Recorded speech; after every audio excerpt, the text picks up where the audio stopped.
Okay, everybody ready for another random ass video from Bad Luck Garage? So here's the deal, guys. Got a couple things here that I just got I want to show you. First off, we got a ported throttle body that Zane sent us. I actually got this throttle body a few days ago, but it didn't have a TPS sensor, so Zane, thank you. He was nice enough to go ahead and order me a TPS from Amazon. We'll hope it works. But yeah, so he actually hand ported this himself. I've got this other throttle body up here so I can kind of show you. He did more than just that to it. Just for comparison, here's a stock throttle body and here's the ported one.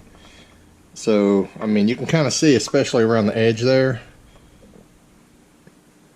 I mean, it's hogged out pretty good. A couple other things he did. You'll notice he actually cut this front bar here.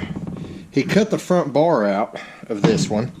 So it's just got the screws in the front and the bar in the back. And the reason he did this is just, you know, less air resistance when you open the throttle body.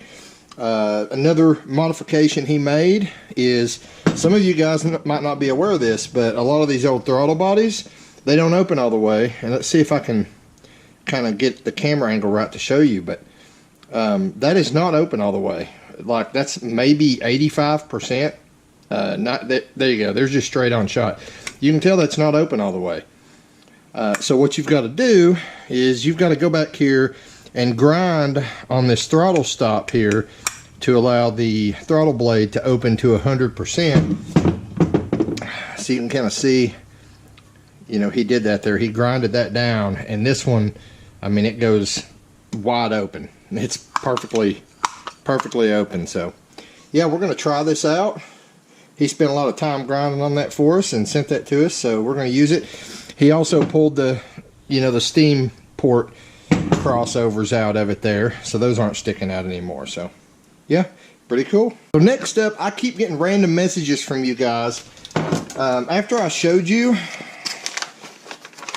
this TAC and speedo converter from Dakota Digital in another video, several of you since then have asked me how the hell I'm going to get a electric speedo signal from the Turbo 350 to run the speedometer. Well, here you go, guys. You can get these on eBay for, well, if you can find them. They're getting hard to find, the cheap ones, but I've seen them on there for like $20, $25. All this does is it screws right into the side of your Turbo 350, and this guy right here engages in the driven gear that your you know, that your speedometer cable would normally go into, and it spins up in here and it turns it into a 16,000 ppm signal.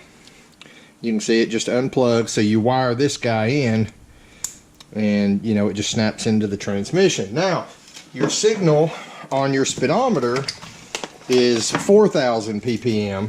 Most aftermarket speedometers are 4,000 pulse per mile too. So that's where this guy comes in. You know, once we get this plugged in, we'll switch this to, you know, output a 4,000 pulse per mile signal. But then even then, since the speedometer gears, the driven gear and the drive gear don't really match in the Turbo 350, it came out of a, well, actually it ought to be pretty close, because it came out of a car with a 308 rear, the Nova, and about the same size tire, and we're going to be putting it into a car. Well, it was a 26-inch tire, and we've put it in this car now, which it has a 323 gear, but I'm going to be running probably a 27 or 28-inch tire on it, so it actually ought to be pretty close. It ought to work out. The math would be about the same, but even if it doesn't, we can make adjustments with the app on our phone with this guy and get the speedometer dialed in. Now I get to show you some shit that I bought today, that I got today, that I paid for. Well, this I paid for over a week ago, and now I wish I hadn't. So here's the deal, guys. When you run a progressive nitrous system through the Holley unit, you can't use a standard relay. You have to use a solid state relay, and you've got, well, I'm fixing to tell you about a third choice, but you've only got two choices really. You've got this solid state relay from NOS, which ironically enough, NOS is owned by Holley. So you got this solid state relay right here that says NOS on it, and you know, this plugs in, and you can let the Holley pulse this to do your progressive control on your nitrous, right? This guy was like 70 bucks. Now, they also sell the exact same relay, but instead of saying NOS on it, it's got a Holley sticker on it, and it's $100. But it's the same damn relay, same harness, comes with all the same stuff. But here's the thing, guys. I actually bought this over a week ago online. The guy just now shipped it to me, and I was watching a Sloppy Mechanics video last night, and Matt had the new, well, I guess it's not new now, but I didn't know what the hell it was because I saw him install it several videos ago. But it's the MSD. It's like, basically it's just a block, and it's got 4 solid state relays built into it. It's pretty much how I look at it, and it's only like $70 more than this. So if I want to run a second stage of nitrous and I want to progressively control it too, guess what? I'm going to have to pay another 70 bucks for one of these. So what I'm thinking about doing after seeing, you know, Matt's video last night and seeing what that thing actually was, I'm thinking what I might do is I might just sell this or just hold on to it for something else and buy one of those MSD relay blocks, because that really seemed like the way to go. But anyway, last thing up here, speaking of Matt, this is kind of funny too. So here's the deal, guys. Holley EFI, it doesn't matter if it's the Termex, the HP, or the Dominator.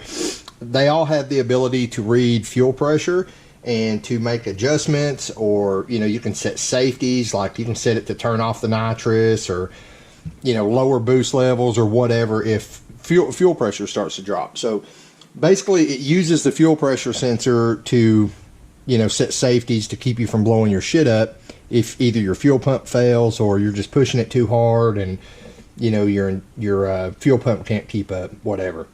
So the problem is the Holley fuel pressure sensor is like, I think $114 or something, and I didn't want to pay that. So I was on the Holley forums the other day, and I was asking people, I was like, is there a lower budget alternative? And a bunch of people came on and told me about Low Dollar Motorsports. So apparently, you know, he sells all these budget pressure sensors, nitrous pressure, everything.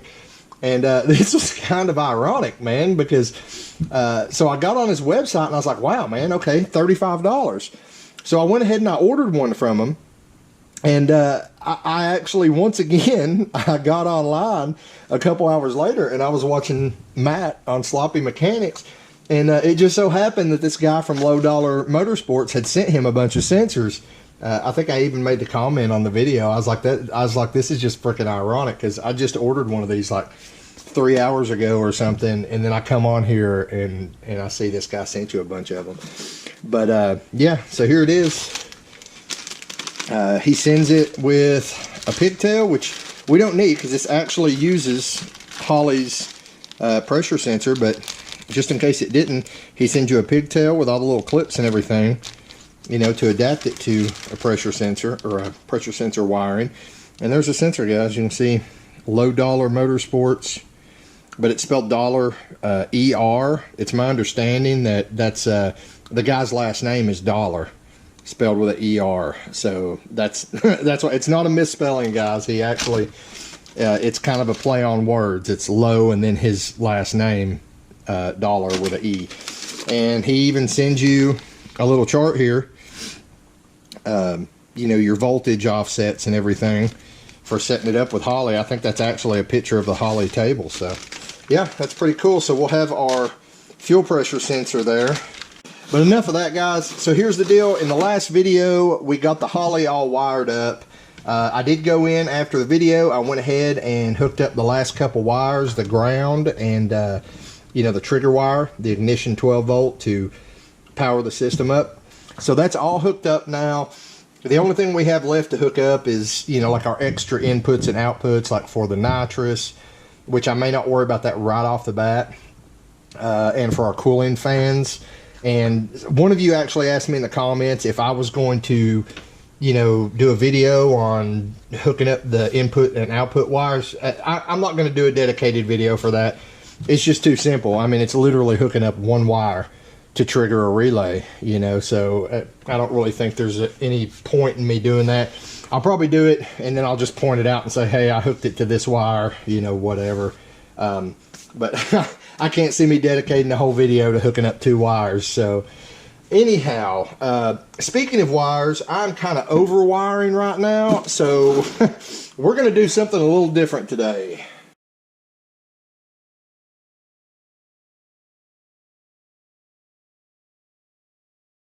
This is a little guy. It's going to go onto our fuel rail adapter, and I'm just going to put this with this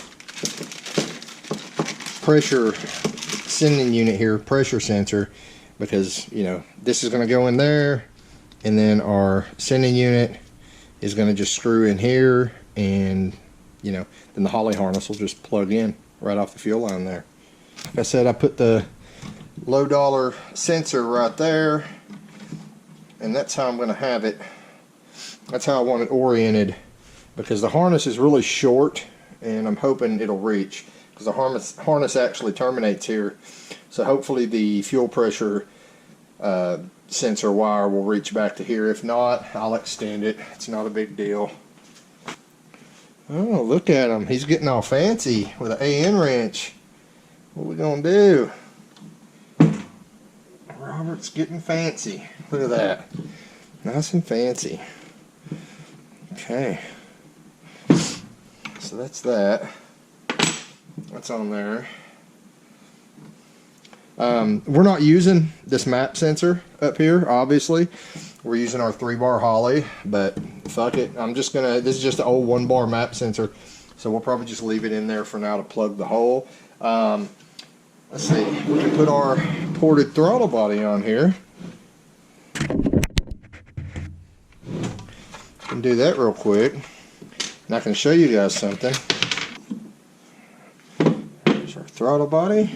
Okay, so you guys might remember the same guy who sent us this ported throttle body. By the way, not taking any credit away from Phil. Phil Bethauser actually sent us this throttle body.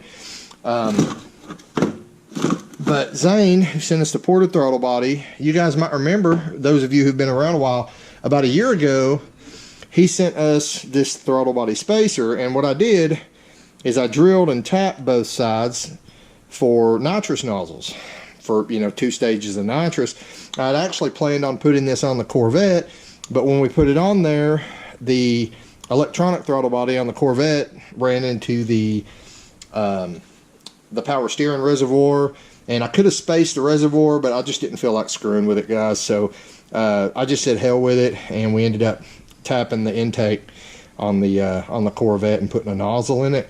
But when we go to do nitrous on this guy, we shouldn't have that problem. So, you know, once we do that, we'll be taking and putting our deal on here, and then putting our, I don't know if that's gonna, yeah, we might just be able to run 1 nozzle on that, because another nozzle would interfere with our throttle linkage. So we'll just have to use the one on this side and plug this side. But yeah, we're going to use that. I've just got to get some longer bolts. This is a really thick spacer, y'all. So that's how we'll do the nitrous on this. The reason I don't want to put it in the tube on this one is because there will be no tube, guys. We're not even going to run a filter. Like, we're literally just going to run this throttle body wide open on this car, because this car is only going to be ran at the track. So we don't give a shit. Maybe some burnouts on the street, but for the most part, it's not going to see any street duty, so I don't care about a filter. We're just going to leave it wide open where it can breathe good. So we'll stick this guy on here real quick.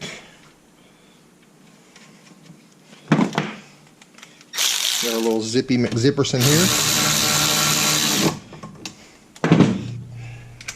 Put this on here. Where's my beer? Where's Robert's beer? See, I can say that now because my channel has been rated not for kids. So I'm allowed to say, hey, I need a fucking beer. Alright, what else could we do to this intake to get it ready? I've got to buy some hose for the brake booster. the right size. I got tons of hose over there and none of it is the right size. So I'm just keeping that little piece to take with me to AutoZone or where the hell ever. So I know what we'll do. We will go ahead and hook up our fuel injector harness, our Holley fuel injector harness, because that's the cool thing about the Holley, guys. You can go ahead and have the harness. You can just leave it hooked up to your intake when you pull it, and it just plugs in. I showed you that connector in the last video on the harness over there. So all these wires, there's no way my camera's going to pick it up, but it actually tells you, like on the wire it says cylinder 7, so it tells you where to go. So you already know,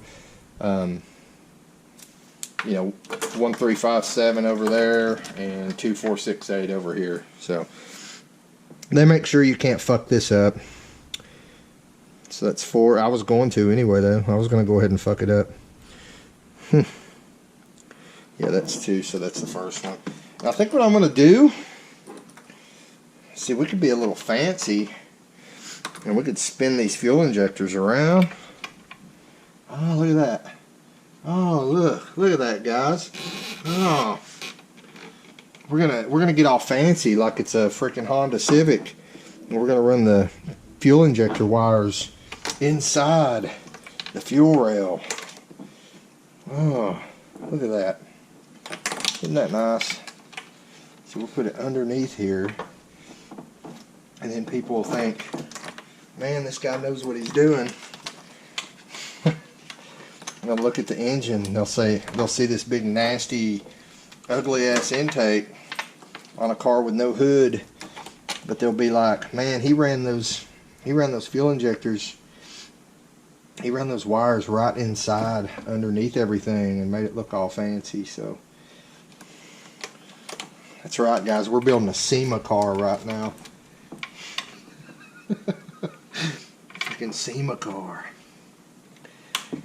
The only difference between this and a SEMA car when I get done is going to be this one's actually going to run. You're not going to have to tow it to SEMA and push it into the building. This one will run. It won't be pretty. The welds will probably look about the same.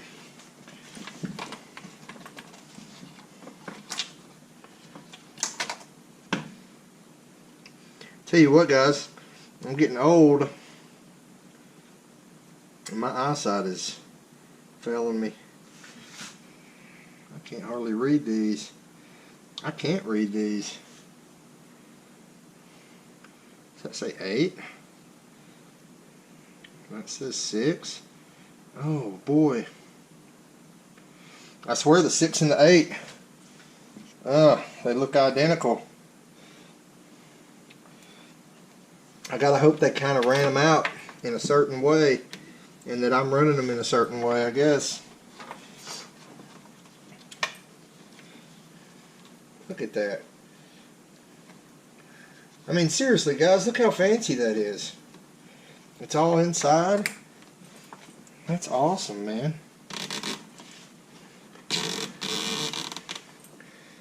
You guys need to go over on the Hunter Tuned channel and be like, hey Hunter, Robert's doing a wire tuck, man. He's doing a wire tuck. I know Hunter likes his Hondas. Flip it around here. Hopefully we can read this side a little better. Yeah, guys, I really love the way Holley made the fuel injector harness like this, where it just you know, it unplugs back here. Not for this reason, but you know, like if you want to switch fuel injectors, you know, you don't have to splice in connectors or get adapters. You could just buy the harness, because they make a harness for every type of fuel injector, and you can just plug the whole harness in and you're done. You know, I mean, granted, it's going to be more expensive than buying adapters, but still, I mean, it's a lot neater way of doing things. That's 5.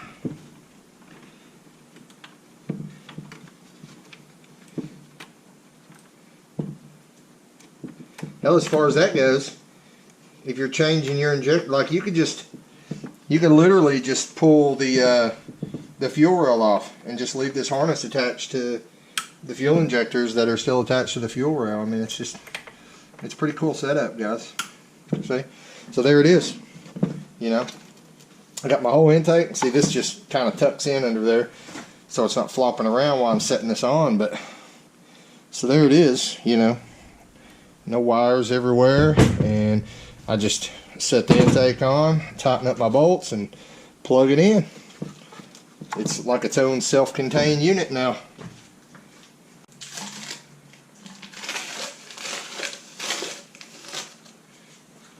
Alright, I got some great news, guys. Like really, really great news. I found my beer.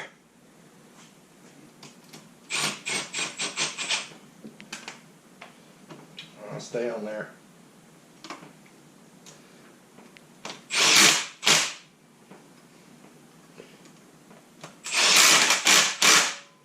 Take our injector harness plug.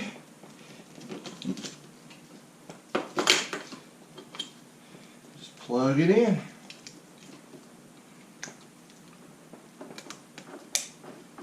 Good to go. Set him back behind the intake. The only thing we got to hook up over here is our coil pack wire, which we're not doing yet.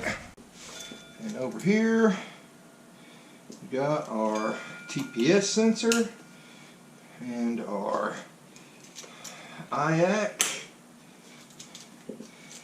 And then the only thing we got left, we've got our flex fuel. Ooh, that's not good, guys. Or not flex fuel, but our fuel pressure. So this is our fuel pressure sensor. It's got to go all the way back there. So what color are these wires? Orange, gray, purple. Looks like I'm going to have to elongate. Well, maybe not. What I might be able to do is just take this tape off. Oh yeah, I can easily do that. So what I'm going to do is I'm going to take this tape off, and I'm just going to pull my fuel pressure sensor wires all the way back to the point where they will reach our fuel pressure sending unit there. And then this last wire right here is for my intake air temp sensor. Like I said, I'm not going to be running an intake on this. We're just going to leave it wide open like this. So I think what I will probably do is I'll probably just get a rubber coupler about that big. I've got a whole crate of couplers and intercooler piping and shit over there. So I'll probably just get that coupler. Ooh, about knocked my beer off. And just put a coupler on it that sticks out to about right here. And I'll probably just mount my intake air temp sensor in that and just plug this guy into it. That way it'll just be right here in front of the throttle body. I know a lot of you are probably asking why I don't just mount my intake temp sensor in this hole up here like a lot of people do. And that's simple, because I'm going to be spraying nitrous through that. And the nitrous, when you hit the intake air temp sensor with it, it's going to skew the readings, because it's going to be reading like, it's going to look to the computer, it's going to look like your intake air temps just dropped to like below freezing when that nitrous sprays across that sensor. So that's why I'm not doing it that way. I'm going to go ahead, unwrap this tape, and try to pull my wires back real quick, and I'll be right back. Got it all straightened out. You can see I just pulled my wire back. These Holley harnesses, the loom that's on them, it just wraps around everything and holds. So I pulled the wire back. I just put a small piece of electrical tape, wrapped it there so it didn't come undone. And you see my fuel pressure sensor is plugged in now. The only thing I have left, like literally the only thing in this harness that's not plugged in right now, is the coil packs on each side, and then my intake air temp sensor, which I already told you my plan for that. So yeah, guys, we're moving along. One issue, you guys remember in a previous video I made these fuel lines. Now when I made those fuel lines, I didn't yet have these headers, and I'm not liking how my fuel lines are right above these headers, because these headers are probably going to put out a shit ton of heat. I will most likely wrap the headers anyway because they're so close to the brake lines down here. But even then, I do not like the idea of having my fuel lines directly above and so close to these headers. So I've got some extra line. What I'm probably going to do is remake the fuel lines, and instead of just running them straight over to my fuel rail adapters, I'm probably going to bring them around, like around this way. I'll probably bend the original lines there a little bit. Like I said, lay them down, run them around this way and over the top of the booster, and then go over, because that part of the header is way down there and that shouldn't affect anything. Something else, I mean, I was kind of worried about the spark plugs. Like, you know, if I was still going to be able to mount my coil packs up here. Guys, there's a lot of room here between the heads and these headers. So I may be able to get away with leaving my coil packs mounted up here and running the spark plug wires down, as long as I have the headers wrapped. But I don't know. We'll just have to see when it happens. Yeah, I need to pin that back so it's not touching the header too. But, you know, if the coil packs are on there, that's going to hold my my coolant tip sensor down there. That's kind of where we're at, guys. I have a small catch can. Stop, Dan. Ringing the dinner bell. I have a small catch can that Philip Bethauser sent me. I think I'm going to probably mount it here. Zane actually sent us a bracket that bolts to these heads and would allow me to, you know, mount a catch can or something, like right here. So we may do that. I'm not going to hook up the PCV system on this thing. I mean, why bother? I'd rather just run both the lines to a vented catch can for now and plug the lines on the intake that I'm not going to need. Over here, now we do have our vacuum line that runs to our blend door in there for the heater. On these LS intakes, you've got this little nipple here, so I will probably just run this vacuum line straight over to that nipple. Or I might actually have to run a tee off of it, because I'm also going to have to run a vacuum line to our 3-bar map sensor that we have right here, so it can read boost pressure, obviously. But that's kind of where we're at, guys. I mean, to be honest, the only thing I need to start this thing, I need to make my transmission lines, set the radiator in. I don't even have to do that to start it. I could make the transmission lines and just loop them together for now, just to start it, so it doesn't pump transmission fluid out all over the floor. But that, and I've got to get these headers fixed. And I mean, honestly, if it wasn't for those two things, I could fire it up right now. I mean, everything's hooked up, guys. We got fuel pressure. I told you I checked that the other day. So all that stuff's hooked up. We're getting real close now. So that's pretty much it. Another random ass video from Bad Luck Garage, letting you know where I'm at.